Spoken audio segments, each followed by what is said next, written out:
right now, the Trump administration is not just unable to achieve clear victories on any of the goals set out before this military adventurism was taken upon himself, and he has quested into the Middle East without Congress. It's not just that he has to try to find a victory on one of these angles, something maybe a little bit better than the JCPOA, to find an off-ramp for himself. It's not as if he can do that at this point, because it's not as simple as, it's not a one-man vote here. There's two parties involved, or at least three if you include the Israelis, which you should, that you would have to get to come together to agree to stop hostilities. And even if the United States wants to get off this train, if the Iranians don't and the Israelis don't, then the US simply cannot get off this train. We got on the train, we got to keep going until there's a station we can actually step off. And at the same time, while he's still trying to quest for these victories, now he has a new problem: Strait of Hormuz. It is being blocked by the Iranians. There's a threat of missiles. Civilian ships have already been hit. There are thousands of ships that want to get through that strait. We're talking about 15 to 20 million barrels of oil that is supposed to go through this area. And now only 5 million of those 15 million can be routed differently over Saudi Arabia into the Red Sea. But even that angle is possibly under threat if the war expands from Houthi involvement.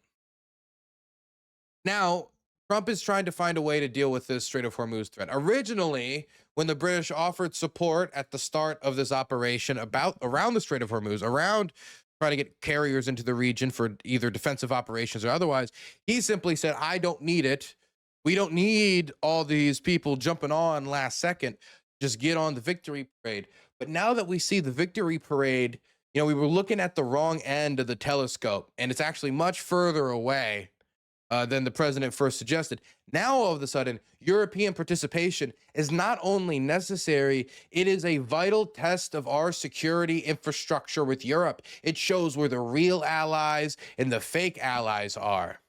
Mind you, that there's a million reasons as to why the Europeans wouldn't want to participate in this, and why this does not meet NATO's Article 5 standard, or what NATO was originally created for. NATO is a defensive alliance.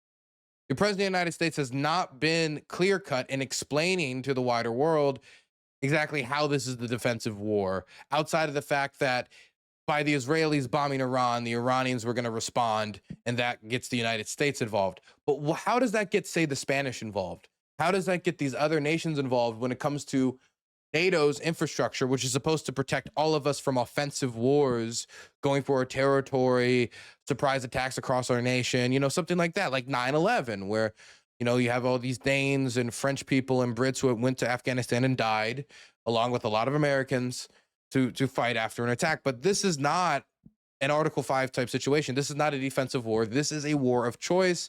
This large degree is military adventurism. For multiple quests, getting rid of atomic weapons program, that is an American objective for a long time. It seems like it's with objectives that Trump and many Americans have wanted. Whether Americans wanted to get about it this way is a different story. Whether or not they would want it to jump on them like a surprise with no explanation. And that's the problem when you come to Europe. Not only is it not a defensive war, they also have had no time to explain this to the public. If you live in a democracy and you're about to send like your entire navy over, and when I say your entire navy, the French have taken about half of the French fleet. When you talk about larger ships, half of that fleet, and they've sent that, including the Charles de Gaulle, the only atomic nuclear-powered aircraft carrier in the world outside of U.S. control, and they have sent it toward the Mediterranean, and they are en route to the Middle East. So you're not just talking about a little participation here. When you're talking about half of your nation's sailors putting themselves in harm's way, whether or not Trump thinks he can take actions without Congress, and Congress is as weak-willed as it is to not take any action in opposition to the president, or even possibly to limit the president's spending power. I heard some opposition to the $200 billion price tag that the president has put on to an already $20 billion war minimum. So we're talking about $220 billion right now, going in 21 days in, right? Roughly 21 days, going on 22 days, something along those lines. That's a really expensive war. I think they're going to approve it despite grumblings from even his own party. And so they might sign along with this, but what about the German parliament, the Bundestag? What about the British parliament, or, the French democracy? What about any of these countries and their democracy, and whether their publics have signed on? There was no lead up in conversation to this. There was a lead up to the invasion of Afghanistan. There was a lead up to the invasion of Iraq.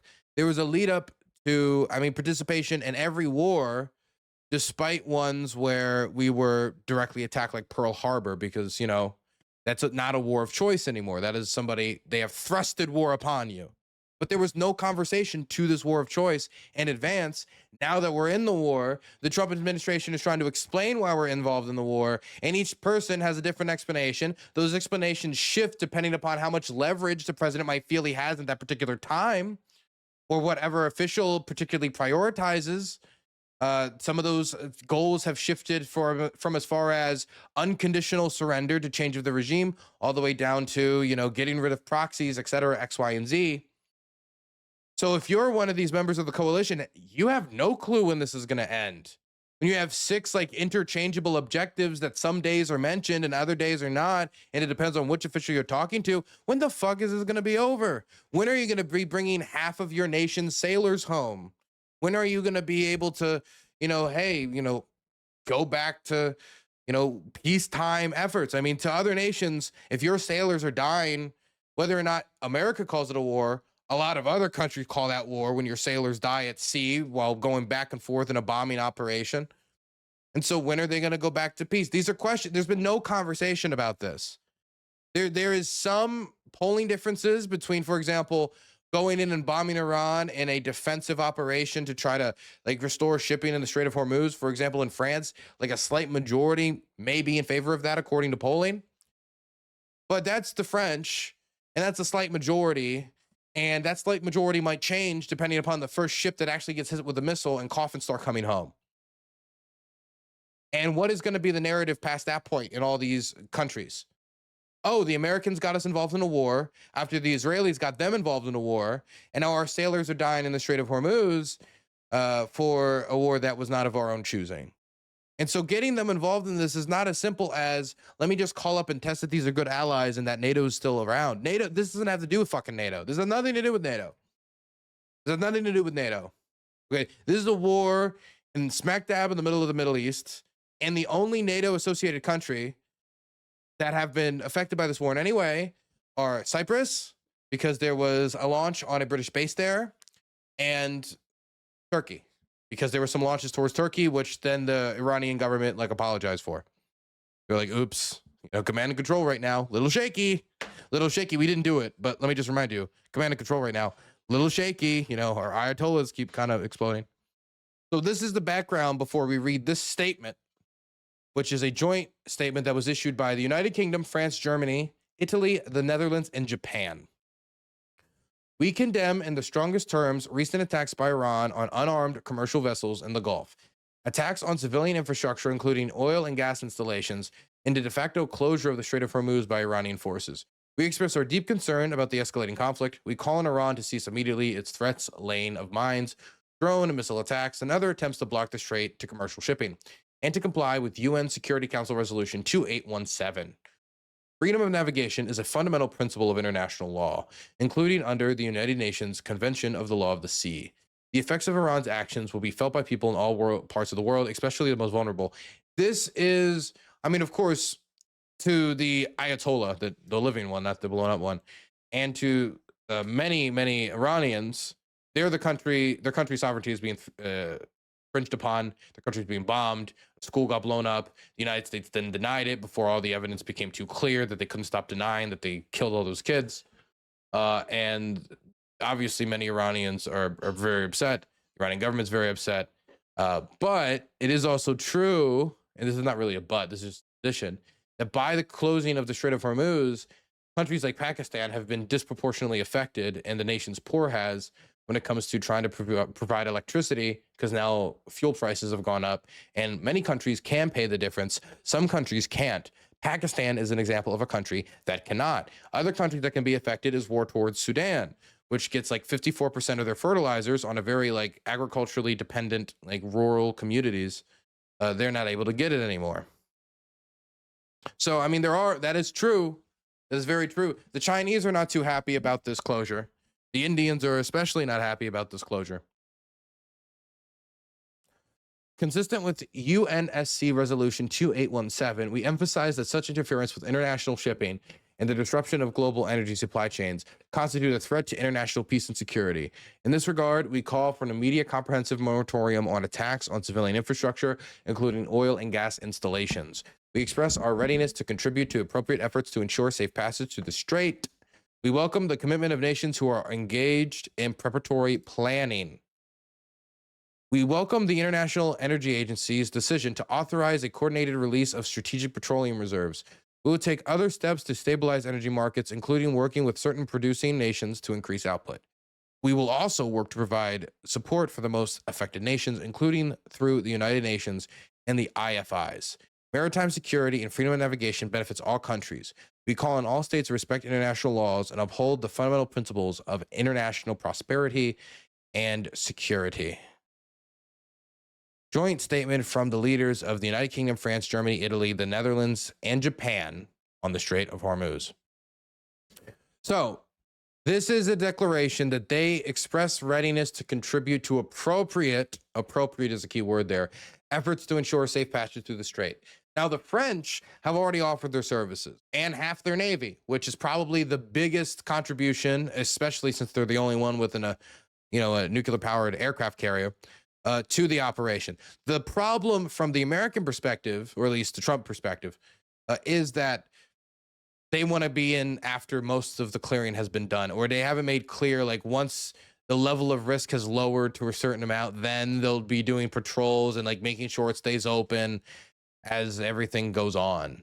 So whether that would mean they would be involved in 1 week, they would be involved in 2 to 3 weeks, 4 to 5 weeks, that could be dependent on American operations. That could be dependent upon when they get there. If you're curious about when they are going to get there, well, they're currently in the Mediterranean, and I know why they're in the Mediterranean. Oh, I don't know, when exactly they're going to get there, but I know they're in the Mediterranean because you can see them here on the app of an exercise, phone app that was installed on a French officer's phone as he ran on the ship's deck, and so people were able to check through, check the phone app, see it was moving along this area, and generally track the ship's movement. So that's now down, obviously, but we can use that to see that the French are in the Mediterranean. So thank you, French officer, for the exclusive report. Either way, not very exclusive, though, since everyone saw it, but I'll call it exclusive because it'll make me feel better.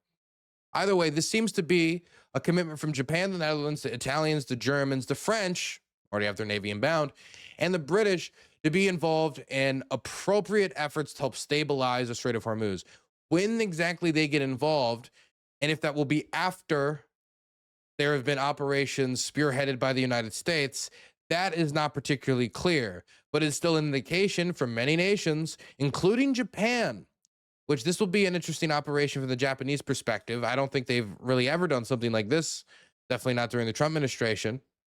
How exactly the support pans out and when it pans out is going to have a big effect on how the Trump administration reacts to this. Whether or not they're going to see it as allies coming to the call or allies coming after the fact could be dependent upon if they get involved sooner, when the United States is still trying to do the initial moves, initial escort operations to go through the Strait of Hormuz, or afterwards in patrols after the threat of mines and other, threats through initial passageways, the initial attempts to go through after those have been completed. But to be honest with you, even if they wait until after they think the majority of the threats have subsided, either through degradation of their missile supply, at the end of the day, Iran's right there. If they have a speedboat and an old rusty mine, they have the ability to strike civilian commercial shipping. They have it. They did it in the 80s, and they could still do it. And that was when they had much less capacity than they have today, and they could still do it today.